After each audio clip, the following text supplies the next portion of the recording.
जावेद साहब, जी न्यूज़ 72 के आपका सवालों के जवाब मैं एक-एक करके दूँगा। ये बहुत ही इम्पोर्टेंट आपने सवाल पूछे हैं जावेद साहब। ये चारों स्टेट्स में जिस तरह से अनुमान से जो लोगों को आम जनता की जो थी कि इसमें ऐसे-ऐसे होगा, वो बिल्कुल बरखिलाफ हुआ है, सिर्फ़ तेलंगाना को छोड़कर। आपका ये सवाल कि क्या कांग्रेस का खुद एतमादी और उसके साथ-साथ में उसका गुरूर या घमंड या सेल्फ टू मच कॉन्फिडेंस की वजह से ऐसा हुआ? देखिए, ऐसा है कि मैंने पहले ही बहुत पहले मैं आपको ये दिखाना चाहता हूँ कि 2 मैंने मज़मून लिखे हैं और जब ये मैंने मज़मून लिखा था, तो उस वक़्त हमारा बहुत काफ़ी क्रिटिसिज़्म हुआ था और फिर उसके बाद जो है मुझे दूसरा एक लेख लिखना पड़ा कि भाई कांग्रेस जो इतना जो सेल्फ कॉन्फिडेंस दिखा रही है, खुद एतमादी दिखा रही है, ये कर्नाटका नहीं है, ये काऊ बेल्ट है, ये हिंदी बेल्ट है। यहाँ पे जनता से जुड़ना पड़ेगा। तो ये आपका सवाल में मैं समझता हूँ कि बिल्कुल सही कह रहे हैं कि गुरूर और उसके साथ-साथ में आत्मविश्वास ने कांग्रेस को ले डूबा है। यही चीज़ अगर देखा जाए तो 2003 में जब कांग्रेस के जो अजीत जोगी छत्तीसगढ़ में थे, उन्होंने बहुत काफ़ी काम किया, लेकिन उनका खुद का अहंकार, खुद का गुरूर कांग्रेस को डूब गया और उसके बाद बड़ी मुश्किल से आई थी। और कहीं न कहीं अगर देखा जाए तो भूपेश बघेल जी के बारे में ये था और वो लोगों से बहुत कम लोगों से मिलना-जुलना करते थे और उसी तरह से कमलनाथ जी के बारे में भी लोगों ने ये कहा है, क्योंकि आम जनता से जुड़ाव नहीं था।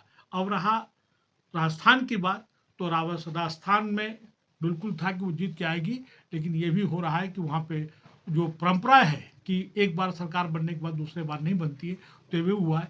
लेकिन अभी तक जो जानकारी मिली है कि जहाँ पे अपने सचिन पायलट का जो क्षेत्र है, वहाँ पे कहीं न कहीं लोगों ने एक-दूसरे को डाउन करने की कोशिश किया है, जिसकी वजह से ऐसा हुआ है।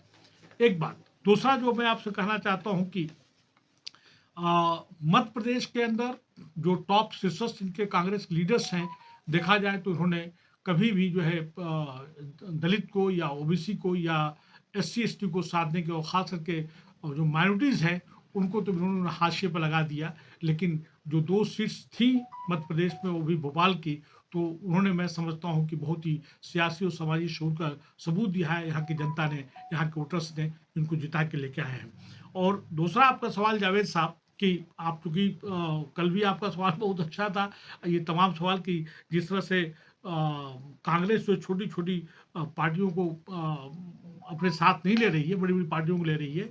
मैं आपका इशारा समझ गया कि जिस तरह से उन्होंने इंडिया को फ़ॉर्म किया है, INDIA फ़ॉर्म किया है, इसमें आपका कोई गुंजाइश नहीं है, उसी तरह से बीएसपी की कोई गुंजाइश नहीं है और समाजवादी की भी कोई गुंजाइश नहीं है और छोटी-छोटी पार्टियों को देना चाहिए। मैं समझता हूँ कि कहीं न कहीं इसमें भी अगर देखा जाए मध्य प्रदेश, क्योंकि असेंबली का इलेक्शन है ये, तो 1000 से लेके 5000 वोटों से अभी ये आंकड़े मिल नहीं पाए हैं कि कांग्रेस के कितने ऐसे कैंडिडेट हैं जो कि 1000 से लेके 5000 वोट से हारे हैं। ये कल तक परसों तक ये हो जाएगा। इसका भी कहीं न कहीं बहुत नुकसान हुआ होगा, क्योंकि छोटी-छोटी पार्टियों ने भी अपनी खड़ा किया है और अभी तक जो जानकारी है, मध्य प्रदेश में 64 जो है कांग्रेस का है, उसी तरह से वहाँ पे 34 होना, मतलब कुल मिला के उल्टा हो गया है छत्तीसगढ़ के अंदर और राजस्थान के भी अंदर हो रहा है। ये नेक होता तो बात समझ में आती। और तीसरा आपका सवाल कि क्या कांग्रेस जो है बीजेपी की बी टीम है या बीजेपी का ही खूबसूरत नाम है? देखिए, ऐसा है कि पूरी इंडियन पॉलिटी जो है कास्ट एंड कॉम्युनल और रीजनल बेस्ड है।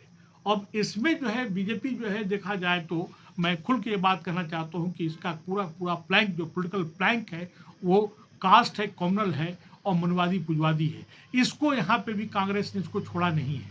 चाहे आपके कमलनाथ जी हों, चाहे भूपेश बघेल जी हों। और भूपेश बघेल को बता दूं कि वहाँ पे जो ज़्यादा डैमेज हुआ होगा, बस्तर में डैमेज हुआ होगा, वहाँ पे क्रिश्चियन के साथ जो अत्याचार जो हुआ है, जो अरुण पन्ना लाल ने पार्टी बनाई है, उसमें देखिएगा कि 12 के 12 सीटें जो है, वहाँ पे बहुत काफ़ी डैमेज हुआ होगा। और उसी तरह से मध्य प्रदेश में 34 से 40 सीटें जो ऐसी हैं जहाँ पे माइनॉरिटीज़ को टिकट मिलना चाहिए, वहाँ पे टिकट नहीं दिया, सिर्फ 2 टिकट दिया गया है। तो कहीं न कहीं ये जो है माइनॉरिटीज़ भी इनसे बहुत सख्त नाराज़ है और इसकी वजह से ऐसा हुआ होगा। और आपका कहना है कि ये बीजेपी उसकी बी टीम है, मैं समझता हूँ कि है। लगातार बार-बार मैं अपने लेख में मैं आपको दिखाया, मैंने दोनों लेख लिखे हैं मैंने, और आज से नहीं, जो इलेक्शन से शुरू में ही जैसे टिकट का वितरण होता, मैंने कह दिया था कि मनवादी पुंजवादी एलिमेंट से कांग्रेस को तमाम सेकुलर पार्टियां, अगर उन्होंने अपनी पार्टी से इनको सफाया नहीं करेंगी तो उनको ये हमेशा नुकसान करती रहेंगे। यही वही मनवादी पुंजवादी एलिमेंट्स हैं जो बाद में अपने हाथ मिला लेते हैं और पार्टी को तोड़कर अदला बदला करते हैं, आयाराम गयाराम का काम करते हैं। मैं ये दावे से कह रहा हूँ। मैं और कांग्रेस में भी अभी जो जीते हैं, देखा जाए जो अच्छे कैंडिडेट्स थे, तमाम जो बड़े बड़े लीडर्स थे, जिसमें कि लक्ष्मण सिंह का भी नाम आ रहा है, जीतू पटवारी का नाम आ रहा है, सज्जन वर्मा का नाम आ रहा है, डॉक्टर गोविंद सिंह का नाम आ रहा है। ये वो लीडर्स थे जिनको जीतना चाहिए और जो कि अच्छे लीडर्स माने जाते हैं। इनका काम बहुत अच्छा था, तो कहीं ना कहीं इनको डैमेज करने के लिए इन्हीं के बीच के लोगों का हाथ होगा। ये बात की बात है, मैं गलत भी हो सकता हूं। मैं आखिर में आप जो सवाल कर रहे हैं कि बीजेपी जो है जिस तरह छोटी छोटी पार्टियों को, या जिसका एक भी एमएलए या एमपी ने उसके गठबंधन करे, क्यों नहीं करना चाहिए, इसका जवाब जो है मैं बताऊं आपको। इसका जवाब ये है कि कांग्रेस को चाहिए कि आबादी के तरह से सबको हिस्सा दे और तमाम ऐसे मुद्दे, चाहे कास्ट सेंसस हो, ओल्ड पेंशन स्कीम हो, किसानों का एमएसपी हो, और ज्वलंत मुद्दा रोजगार की बात करे, और इसको लेके चलना पड़ेगा। और अगर यही ट्रेंड रहा तो 224 में देखिएगा बहुत बड़ा नुकसान कांग्रेस को उठाना पड़ेगा। ये सफाया हो सकता है। इनको अपने आप को जो है मैं समझता हूं कि एक बहुत अच्छा असेसमेंट इवैल्यूएशन करना चाहिए।